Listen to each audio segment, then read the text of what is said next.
विमल पोलो जुबा केसरी, हर पल मनाओ केसरी त्योहार। मैंने कहा कि ये तो सबसे पवित्र जगह है, ब्रह्मरंध्र है यहाँ पर जहाँ शिखा है। राजकुमार भाटी, अब यहाँ से जुड़ती है सत्ता कि भाई चलिए सनातन के बहाने कुछ जो गंगा है सनातन की, उसमें अपनी भी राजनीति की थोड़ी बहुत धुलाई कर ली जाए। क्या कह रहे हैं अखिलेश यादव, सत्ताकांत, आहत संत? सत्ता दिख रही है ना कि कुल मिलाकर मछली की आंख के तौर पर अर्जुन को।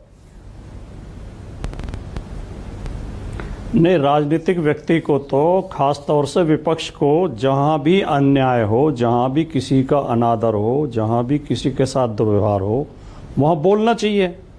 अगर अन्याय और उत्पीड़न पर विपक्ष नहीं बोलेगा तो उसका राजनीति में होने का कोई अर्थ ही नहीं है। हमने तो जो वहां पर संतों के साथ, बटकों के साथ, सन्यासियों के साथ जो दुर्व्यवहार सरकार के द्वारा हुआ है, जो पुलिस ने वहां बदतमीजी की है, पुलिस ने लाठीचार्ज किया है, छोटे छोटे साधुओं को शिखा पकड़ पकड़ कर जमीन पर घसीटा गया है, 80-80 साल के बुजुर्ग साधुओं के ऊपर लाठियां चलाई गई हैं, हमने तो उसके संदर्भ में बोला है। और जहां भी पुलिस जाति करेगी, प्रशासन जाति करेगा, सरकार गलती करेगी, हम विपक्ष का धर्म निभाएंगे, हम बोलेंगे। लेकिन गर्मा जी, जो अब तक आपकी डिबेट चली है और जो अब तक आपने भी जो तथ्य रखे और सारे जो पैनलिस्ट बोले हैं, जो बात हम शुरू से कहते रहे बीजेपी के बारे में वो सिद्ध हो रही है, उसको प्रमाण मिल रहा है। हाँ। हमने हमेशा ये कहा है कि इनके लिए सनातन और हिंदुत्व केवल वोट के जरिया हैं। ये राजनीति के लिए हिंदू शब्द का और सनातन शब्द का प्रयोग करते हैं। इनके मन में कोई सम्मान नहीं है, सच्चे सनातनी नहीं है, सच्चे हिंदू नहीं है ये।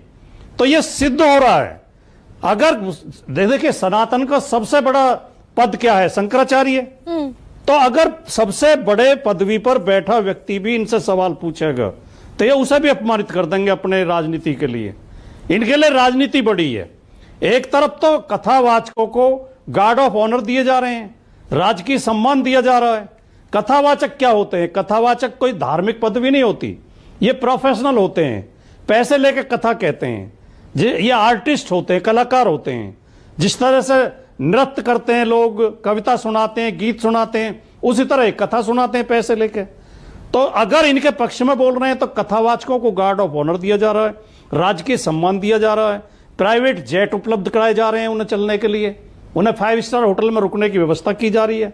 और दूसरी तरफ अगर शंकराचार्य जैसे महान पद पर बैठा व्यक्ति भी सरकार से सवाल कर रहा है और तो उसको अपमानित किया जा रहा है। नहीं तो पूरी और जो महेश वर्मा आपके शो में बोल रहे थे, हाँ, बताइए जी। कहिए राजकुमार। नहीं, महेश शर्मा का तो मैं सुन के बड़े आश्चर्य में हूं कि महेश वर्मा सरकार की, प्रशासन की और भारतीय जनता पार्टी की कोई उन्हें गलती दिखाई नहीं दे रही। वो कह रहे विपक्ष क्यों नहीं गया, विपक्ष ने क्यों नहीं समझाया शंकराचार्य को, अपील क्यों नहीं की उनसे।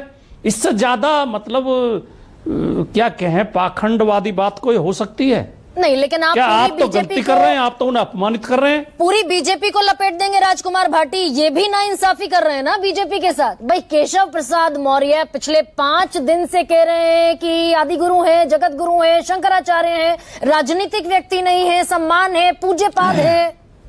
बीजेपी के नेता है ना केशव प्रसाद मौर्य।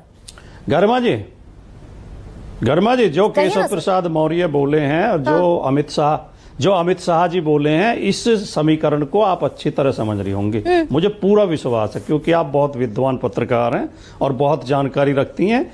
ये सबकी समझ में मनोज जी बैठे हैं, मनोज रंजन त्रिपाठी जी उत्तर प्रदेश की राजनीति की बहुत गहरी समझ रखते हैं, वो मेरी बात से सहमत होंगे। ये जो भारतीय जनता पार्टी की अंदरूनी गुटबाजी है, जो योगी जी को हटाना चाहते हैं, योगी जी इन दोनों की तो आग की किरकिरी है। केशव प्रसाद मौर्य, अमित शाह तो एक ही उसकी कड़ी है, एक ही माला की। नहीं, उनको दोनों का प्रहार है योगी आदित्यनाथ की तरफ ही। लेकिन भाई आप कह रहे हैं पूरी बीजेपी सनातन विरोधी है, नकली सनातनी है, डोंगी है। केशव प्रसाद मौर्य सनातन के ही भारतीय जनता पार्टी के पक्ष में बोलते दिखे ना। भारतीय जनता पार्टी धर्म का दुरुपयोग राजनीतिक लाभ के लिए करती है। धार्मिकता से इनका कोई दूर दूर तक लेना देना नहीं है। सबसे बड़े अधर्मी ये लोग हैं। धर्म के नाम पर ये हिंसा फैलाते हैं, नफरत फैलाते हैं, लोगों को लड़ाते हैं। धर्म के नाम पर ये ठगी करते हैं और ये डर झूठ दरअसल बोलते कौन हैं, फैला रहा है? पाखंड करते हैं। 21वीं नहीं, ये पाखंड दरअसल एक लाइन पर मेरी नजर पड़ी अखिलेश यादव की। पढ़े लिखे नेता हैं, ऑस्ट्रेलिया से पढ़कर आए हैं, शायद एनवायरमेंट साइंस पढ़ी है उन्होंने। वो कह रहे हैं दरअसल ये अनिष्टकारी घटना है, अनिश्चित भय से आशंकित है सनातन समाज। 21वीं सदी में हम ये कह रहे हैं कोई प्रलय आएगी, कोई भूकंप आएगा, अनर्थ हो जाएगा। लॉजिकल बात रखें अखिलेश यादव। नहीं, ये तो केवल धार्मिक लोग या ज्योतिषी नहीं कहते, ये वैज्ञानिक भी कहते हैं। जब कहीं कोई अनिष्ट होता है, जब प्रकृति में ऐसी असंभावित घटनाएं होती हैं, अस्वाभाविक घटनाएं होती हैं, तो उनके दुष्परिणाम होते हैं। प्रकृति में विचलन होता है, समाज का नुकसान होता है। जी जी जी। जैसे क्या हो सकता है? ये तो वैज्ञानिक भी मानते हैं, तर्कशास्त्री भी मानते हैं। मैं तो आप ही से पूछ रही हूं सर, आप खुद पत्रकार रहे हैं, मेरे तो अग्रज हैं आप। जी जी। क्या हो सकता है? नहीं, इससे यही होगा, लोगों के मन में जब एक भावना होगी कि हमारे धर्म का अपमान किया जा रहा, हमारी आस्था का अपमान किया जा रहा, हमारे सर्वोच्च गुरु का अपमान किया जा रहा, तो लोगों में गुस्सा फूटेगा, समाज में विद्वेष पैदा होगा, समाज में गुस्सा पैदा होगा और उसके दुष्परिणाम होंगे। मतलब और दुष्परिणाम सबको भोगने पड़ते हैं। को मतलब आप ये कह रहे हैं योगी आदित्यनाथ, मुकेश जी,